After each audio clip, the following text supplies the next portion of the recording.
Welcome to the webinar Canal del Dique, Current Developments and Perspectives for Dutch Companies. I'm Laura Ardila, PR Manager for Holland House Colombia. First, we want to thank you all for accepting this invitation today. And now I would like to introduce you Director of Holland House Colombia, Jan-Willem van Bokhoven.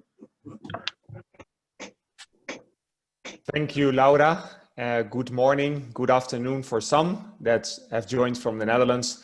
Welcome to this webinar. Holland House Colombia is trying to organize as much webinars also around very specific opportunities. The webinar we are hosting today is one of those webinars aimed at a very specific opportunity, one in which many Dutch companies have already shown interest, the CANAL DEL DIQUE project. I'm going to be very short because we have a very important introduction today, but I'm going to be very short. Just a very short message. We have, with the companies that have joined today, we have the important Dutch companies interested in this specific project with us. And before this session, we actually had contact with them to ask them what questions do you want to ask to Ani. So your questions, your doubts, we have made a list of those and we have sent them to Ani. So Ani is going to respond to the questions and to the doubts you have addressed to us. They are going to answer them in their presentation. Then at the end, there will maybe be time for one or two more questions. So please, for all the Dutch companies that have joined, do you have specific questions listening to Rodrigo Salas and his team? Please send them to us in the chat and we will try to, at the end of this webinar, to answer some more questions that you might have and that might pop up during this webinar. That said, I would like to give the words to Caroline Raamakers, Deputy Head of Mission of our embassy in Bogota. We had some problems for you to join, but I'm very happy that you're with us, Caroline. Welcome. And we would love to have a short introduction from your side, why this CANAL DEL DIQUE project is of so much strategic importance also to the Netherlands. Caroline, welcome. Thank you very much, Jan-Willem, and apologies. This is the 1,000th time that we have a Zoom meeting, but this time it doesn't work. But again, we're here, so I'm happy to be with you. So thank you very much to the Holland House for facilitating this virtual exchange webinar between Colombia and the Netherlands. Thank you, Mr. Rodrigo Salas from the National Infrastructure Agency of Colombia for taking the time to discuss with us the ambitious public-private partnership for the restoration of the CANAL DEL DIQUE. And special greetings to the representatives of the Dutch companies and institutions that are gathered with us today, interested in participating in the different phases of this amazing project that has been at the core of our bilateral agenda for decades, or even for centuries. Because more than 200 years ago, the engineer Alexander Brandsma was hired by the local government to solve the environmental problem caused in the CANAL DEL DIQUE area. Brandsma proposed a solution to control the flow of sediments with the construction of 3 locks along the canal. Back then, Colombia suffered political turmoil and the country could not find the resources to realize the project. In 1970, a group of Dutch experts visited the country in a so-called Colombian Netherlands Technical Mission, MITCH, for its abbreviation in Spanish, Misión Técnica Colombo-Holandesa. The objective was to analyze the navigability conditions in the Magdalena River and the CANAL DEL DIQUE, and it provided ideas and solutions to challenges. This mission is still a reference for the current developments in the sector. Then, in 2011, within the framework of the Colombian-Dutch Water Partnership, the Netherlands was again involved in government-to-government and government-to-business exchanges. The embassy organized discussions at technical, policy, and political level, both with national and regional actors. The Dutch company Royal House Koning DAV, in consortium with the local partner Consorcio Dique, was hired to support the Colombian government with the technical and financial structuring of the solutions for the CANAL DEL DIQUE. This study is important input in the project as it is defined right now, and which will be the topic of our discussion today. In 2016, Experts from the Dutch Ministry of Infrastructure and Water Management and from Rijkswaterstaat, the Dutch ANI, provided a second opinion with a critical view regarding the design of locks and the channel approach proposed by Consortium Dique. Dutch experts from Rijkswaterstaat found that the information provided by Consortium Dique was conclusive and sufficient. With this second opinion, we supported the decision-making of the National Adaptation Fund of Colombia, the institution that was in charge of structuring the project at that moment.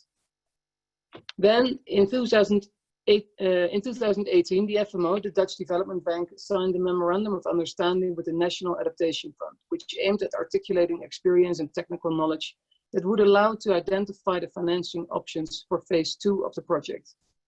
FMO, also participant to this webinar, if I'm not mistaken, is very keen on keeping track of the developments of the project and providing support when the government of Colombia considers it convenient. So the current design is, amongst others, inspired on the Princess Beatrix locks in the Netherlands. This project inspired the infrastructure design and the operation control management systems. Nowadays, the Beatrix locks not only serve their hydraulic main purpose, but they also combine urban developments for the population.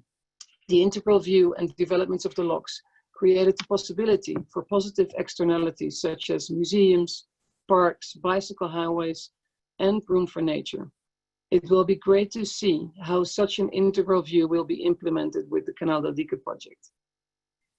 It's clear that throughout the years, the Dutch, be it the public or private sector, have been involved in the CANAL DEL DIQUE.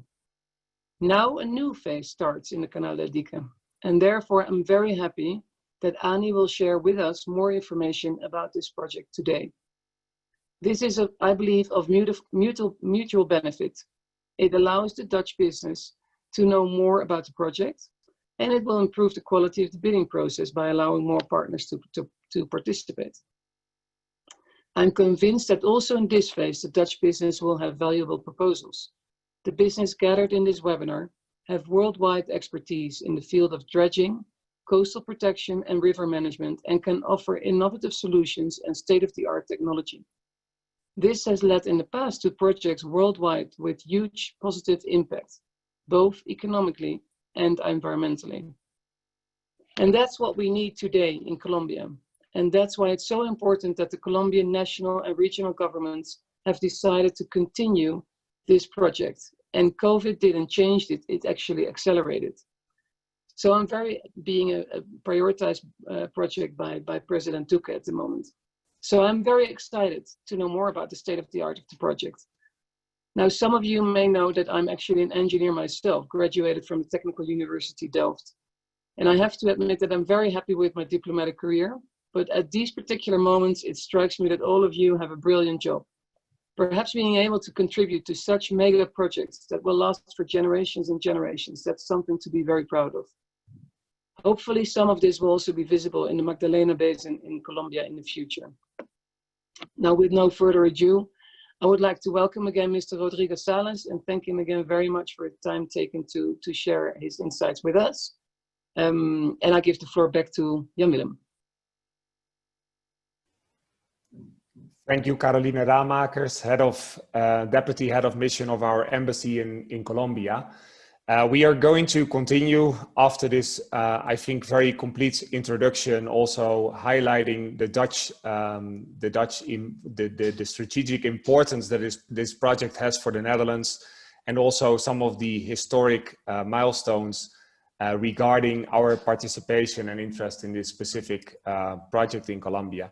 We're going to continue quickly to Rodrigo Salas of the ANI, advisor to the presidency of ANI, who's going to present us today more information about the project, about the pre-qualification process, and has been able to include the questions and main topics indicated by our Dutch companies that have joined today. Rodrigo, the floor is yours. Thank you very much for joining us. Thank you. So good afternoon to the people in the Netherlands connected to this webinar, and also good morning to those connected in Colombia. First, I would like to thank Mr. Jan-Willem van Bockhoven, Director of Holland House Colombia, and also to his team, Natalia and Laura from Holland House, to help us to create this meeting. And also thank you, Caroline Remeckers from the Embassy of the Netherlands in Colombia, and thank you for your words and introduction.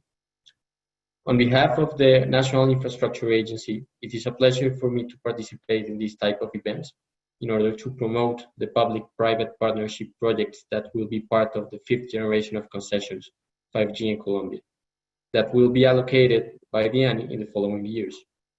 Recently, on May 15, the Ministry of Transportation, Ángela María Orozco, participated in a webinar also hosted by Holland House, which considered those 5G projects and the actions taken by the government in midst of the COVID-19 pandemic by that moment. Today, I have been entrusted with the task to explain to all of you the Ppp project for the restoration of degraded ecosystems in the CANAL del Dique, which is currently under pre-qualification process prior to its public tendering. Therefore, I have prepared a presentation divided in 3 sections. The first one is a brief introduction of the activities carried out by the Agencia Nacional de Infraestructura and the projects that are being currently executed by us. The second section comprises a detailed explanation of the Ppp project, its scope, functional units, financial structure, and revenue system. And finally, the third section emphasizes in the pre-qualification requirements and the schedule defined. Also, within the presentation are included certain answers to the questions that have been handed to us by Holland House prior to this webinar. So, to begin, with respect to the National Agency of Infrastructure, ANI, it was created in 2011 as a governmental agency which purpose is to plan, coordinate, structure, administrate, and evaluate concession agreements and other forms of public-private partnerships, PPP projects, for the design, construction, maintenance, operation, or exploitation of public transport infrastructure in all its modes. Also, Colombia has developed a strong legal and regulatory framework for the development of these types of projects since 2012. Besides, in the ANI, we apply strong transparency standards to generate confidence with our concessionaries, lenders, and third parties involved with the execution of our concession agreements. Currently, ANI has under execution road projects, airport projects, railway projects, and port concessions. We have 6 concession agreements for the airport mode, which operates 16 airports in Colombia. For rail projects, we have 2 concession agreements, which operate more than 1,600 kilometers of rails in Colombia.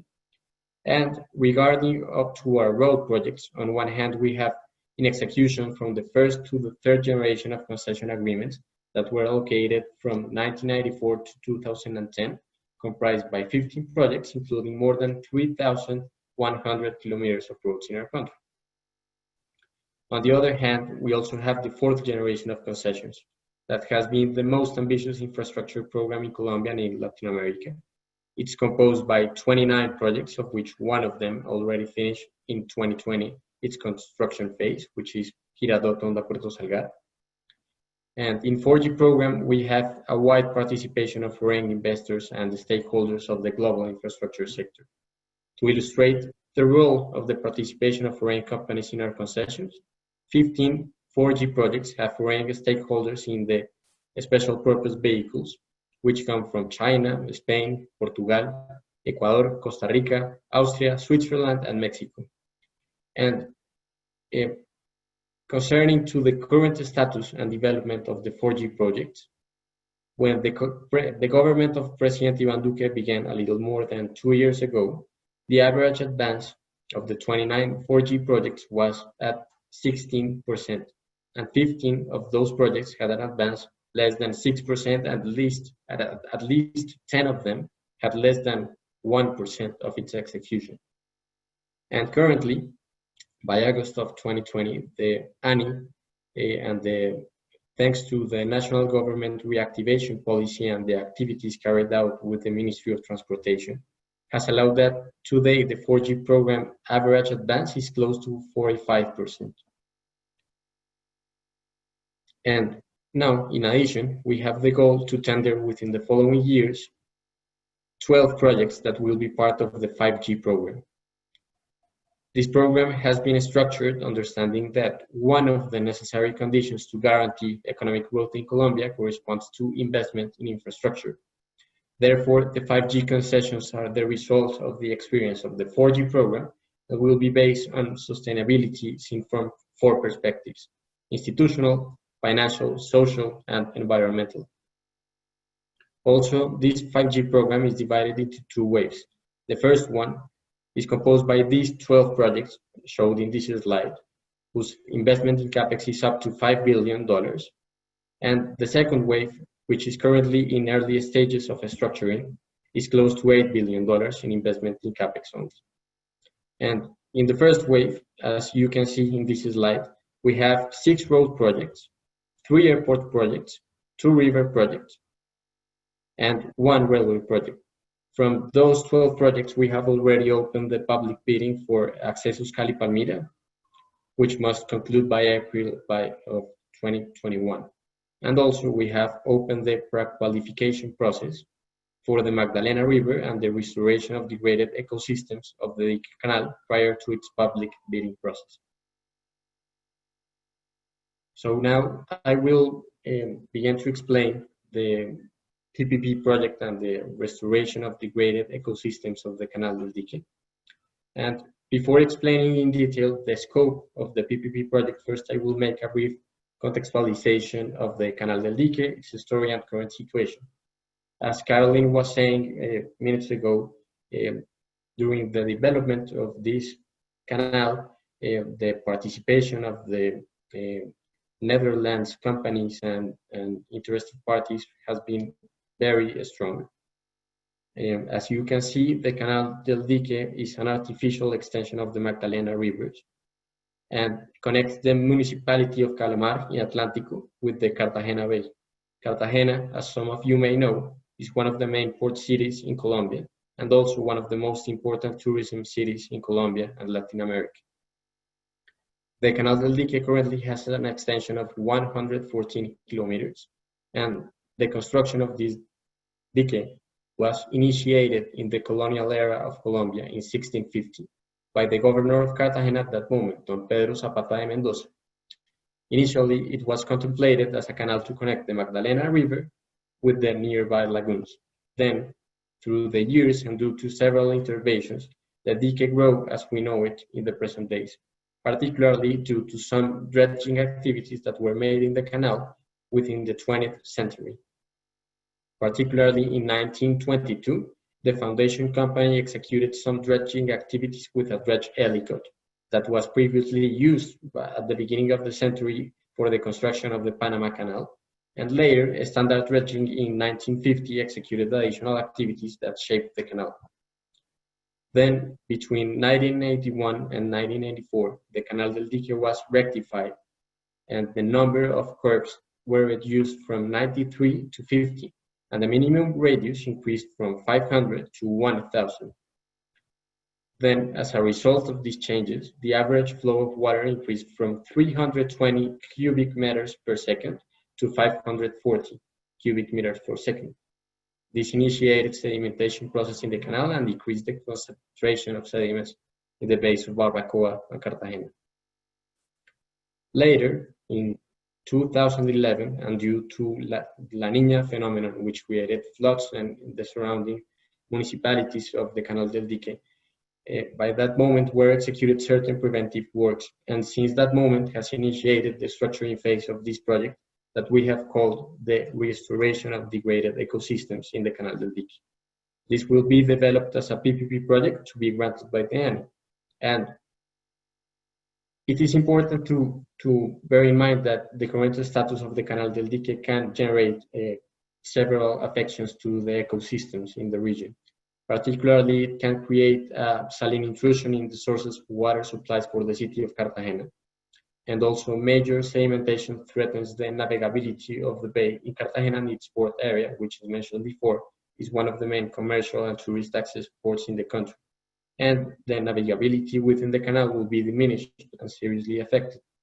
In this slide, you can see the picture in the left is the end of the Canal del Dique in Pasacaballos. which shows the large sedimentation process of the canal from the Magdalena River. And the picture in the middle belongs to a photo taken in one of the municipalities in the Canal del Dique in 2011 with the La Niña phenomenon and the floods and inundations in the region. So, ANI, as granting entity, is developing this structuring phase of this PPP project with other governmental entities that are Fondo Adaptación, mentioned by Caroline, and Cor Magdalena. On the advisor side participates Bonus Investment Banking and Gómez Cajial. And it is important to mention that during the structuring phase, some part of the technical studies were developed by Royal Haskoning. Additionally, during 2020, the structuring process has been carried out with the accompaniment of the World Bank Group through a non-reimbursable technical assistance cooperation with the purpose to develop a solid project in technical, financial, and legal specification. The project is being conceived as a traditional public-private partnership in Colombia in the terms defined of the Law 1508 of 2012, and the government contractor will be the ANI, and the concession agreement is expected to be granted for a total of 15 years, of which 1 year comprises the pre-construction phase, 5 years of construction phase of the functional unit, and 9 years and 4 months for operation and maintenance activities. The project has an investment in Capex of approximately $573 million and an investment of OPEX of approximately $287 million. This amount was calculated using the exchange rate as of December 31st of 2018, according to the structuration exercises. It is important to also note that according to our legal regulations in Colombia, the Ppp project is composed by functional units. Then, when the concessionary ends the construction of each functional unit that we will see, moreover, the termination and that's the construction of such functional units and execute the termination act of the respective functional unit, it will be entitled to receive revenues. In this regard, the source of revenues will be navigation fees, which only signifies 1% of the revenues to be received by the concessionary, and the other 99% will be recognized from future government budget commitments. And in this particular case, the income to be received from the navigation fees in the canal will be recognized to the concessionary on a yearly basis.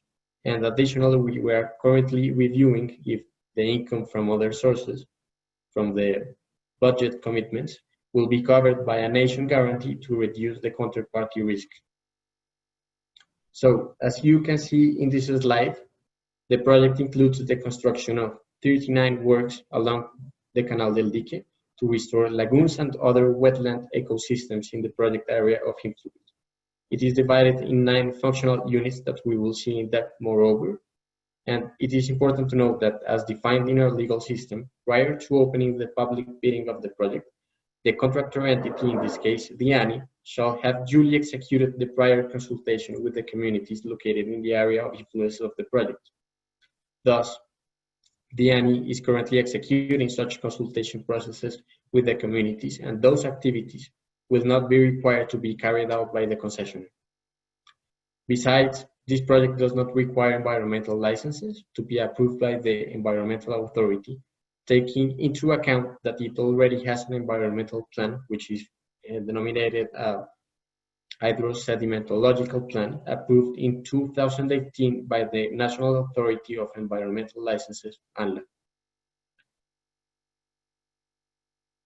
So, within the scope of the project is included the construction of 2 navigation locks, one in Calamar near to the Magdalena River and the other in Puerto Badel. These navigation locks must have a control and operation buildings. It also includes the construction of 3 floodgates at Calamar channels for the construction of complexes at Calamar and Puerto Badel road rehabilitation. On the environmental side, we have the construction of structures to improve wetland connectivity, protective structures in populated areas, and navigation and coastal protection. These also have several objectives that are listed here, such as ensuring the conditions for the navigability through the canal, also a flow regulation, flood and water level control, and climate change adaptation.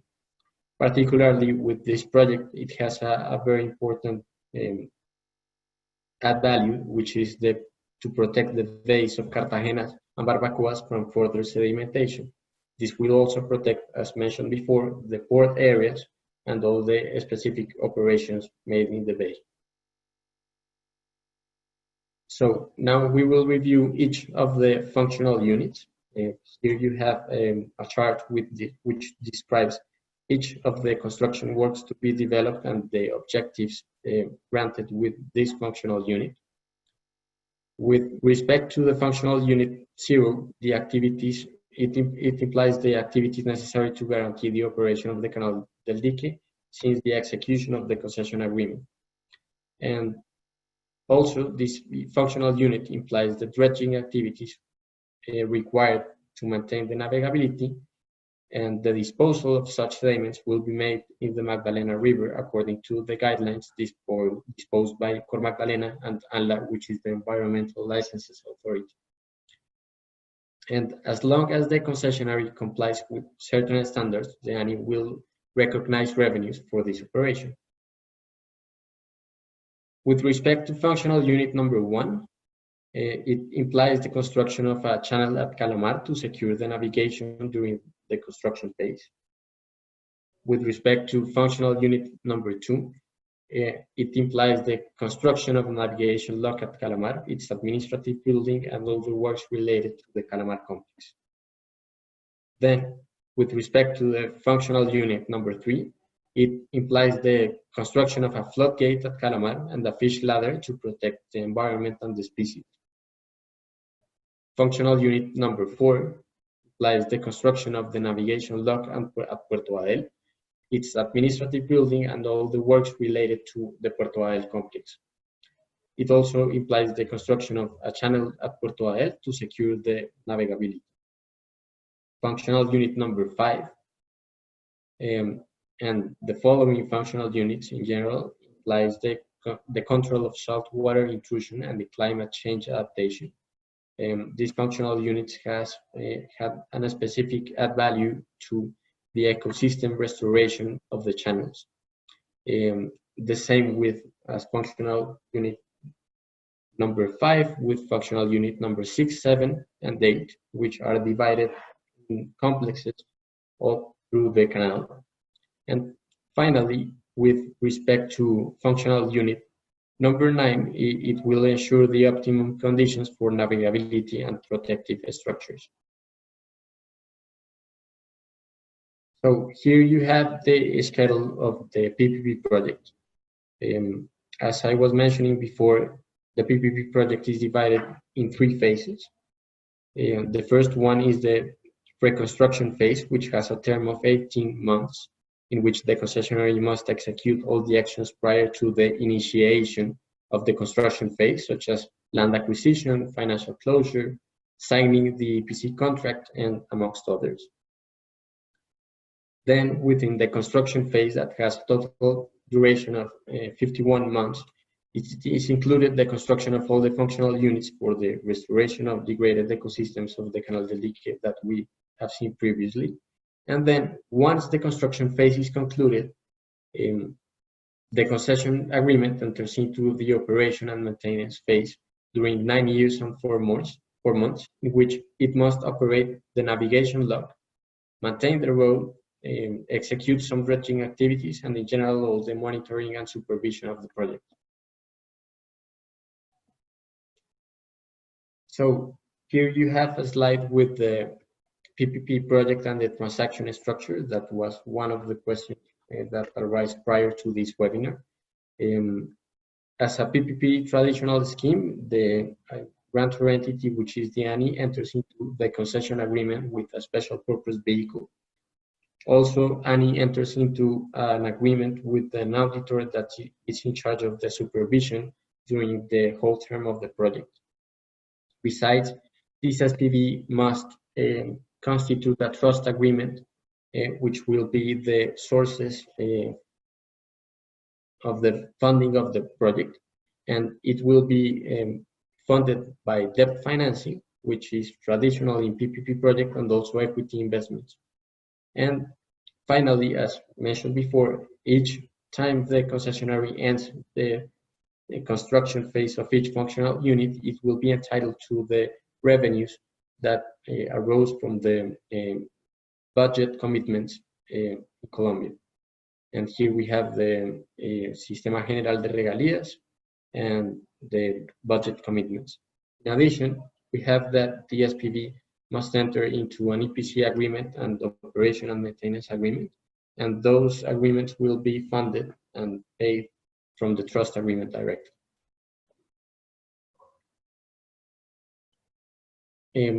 We have now two slides very quickly to review the Capex and the Opex of the project. As you can see in this slide, we have the Capex of the project, in which we can see that the functional units number 2 and number 4 implies the biggest expenses for the Capex and the construction phase of the project. And this is because these functional units imply the construction of the navigation locks within the project. Therefore, we have a total of $573 million in Capex, and here we have the amounts to be paid and expended by the concessionary within the following years. With respect to the OPEX, as you can see, we have all the amounts described by each year, and in this case, the concessionary must pay an operation and maintenance expenses during the whole term of the agreement. So now I have explained all the PPP scope and the budget that is estimated from the project. I will now enter into the pre-qualification process and explain to you how does it work. So first of all, I would like to clarify that the pre-qualification is a process that is given prior to the public bidding process. And this pre-qualification is enacted in order to define a short list of the third parties that are interested in the development of this project, and they shall comply with some criteria in respect to legal capacity, investment experience, and financial capability. In this case, all these criteria are credited to companies controlled by the participant, accrediting the control situation, also by companies controlled by the parent company of the participant, creating the control situation, also through a parent company of the participating, which creates the control status, and split companies creating the reason of the spin-off. We also have the possibility to merge companies, create the reason of the merge, to present in this pre-qualification process, and also private equity funds. Now we will review each of the criteria that must be evaluated. With respect to the legal capacity, it is admitted to receive proposals from national or foreign legal person with domicile or branches in Colombia, national or foreign natural person, and foreign legal person without a branch in Colombia. Here we have also document of plural structure confirmation. We require an expression of interest letter, transparency pact, and social security payments. It's also important to file before the fiscal and disciplinary background. That's with respect to the legal capacity. With respect to the financial capacity, the interested party must pray that it has a net worth of minimum 265 million of the reference month, at least ordinary closing. In case of plural structures, at least one of the leaders must have at minimum $106 million in the reference month. And also it shall prove the debt capacity through any of the following alternatives. By debt ratio, maximum 90% of all members are financial entities, otherwise the maximum amounts to 85. Or through general credit quota with a minimum of 132 million of the reference month. Also, with respect to the investment experience, it shall be proven that the interest party have investment in one infrastructure project contract whose financing value was at least 159 million by the reference months, and also up to 4 infrastructure project contracts whose financing value added together has been at least 212 million of the reference months.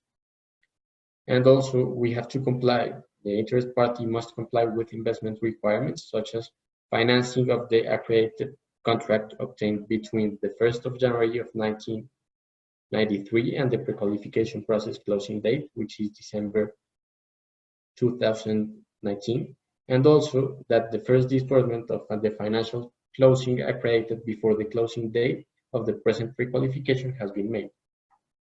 Only the amount disbursed before the closing date of this pre-qualification will be taken into account as a creditable amount and not for the total financial closing value. And the contract will not be required to be completed or terminated or liquidated. Next, please. So here we have the pre-qualification schedule that already has been published in the webpage and in all the information and requirements. This information has been published on June 23rd of 2020. That was the date in which all this information has been published. Also, we have our next deadline, which is on October 30th, 2020. In this case, we have the submission of observations to the invitation document, and all the third parties may submit any type of questions on the observations of the technical information granted by the entity. Then, by November 30th, we have the response to the submitted observation, and by December, we have the closing audience for the expression of interest by the third parties. By that moment, we will enter into the review of the verification of qualification requirements, and then the publication of prior requirements and observations by the entity. Then by January 2021, we have the submission of observations by participants, and then by the following months, we have the reply by the potential bidders who have been subject to such observations. This is a complete process in which by February we have again observations on the eligibility verification report, the deadline for the submission of substitutions by potential bidders. Also the publication of observations made on the eligibility verification report. And finally, by February 15, we have the deadline for potential bidders to answer to such observations made against them in relation to their eligibility verification report. Finally, after some uncertain publications, we have finally at February 26 of 2021, the audience to define the pre-qualified candidate list. So in sum, when we finish this pre-qualification process, it will, the short list of the interested parties that create all these requirements from the ANI, will now enter into the public bidding process, which is licitación here in Colombia. And this project is hoped to be awarded by the end of 2021 or during the second semester of the following year.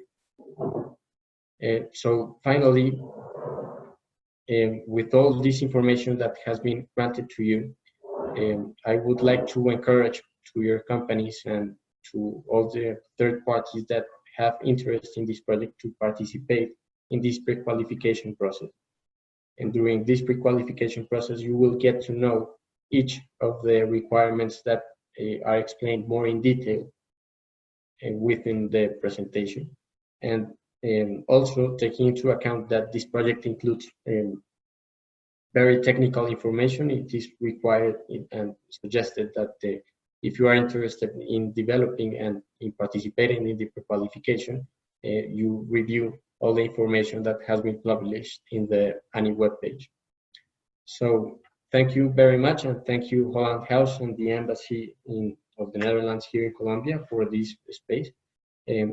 we appreciated in the ANI very much these spaces in order to promote, as I was telling you at the beginning, these type of projects. We are completely sure that through these activities, and particularly for these projects such as the CANAL del Dique that imply certain technical activities, we are completely sure that companies from the Netherlands in which you have already developed this type of projects, you will certainly add value in the development of infrastructure in the country.